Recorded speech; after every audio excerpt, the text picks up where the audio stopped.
ζωή και μου δώσες ζωή.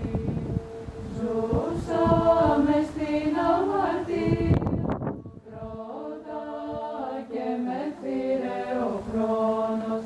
Ο κάρπος της αμαρτίας είναι θάνατος και πόνος. Έπρεπε εγώ να είχα χαθεί, να γίνω φωτιά, να γίνω σπονδί. Κι ήρθες εσύ και πέθανες για μένα, και πέθανες για μένα και μου δώσες ζωή, και μου δώσες ζωή.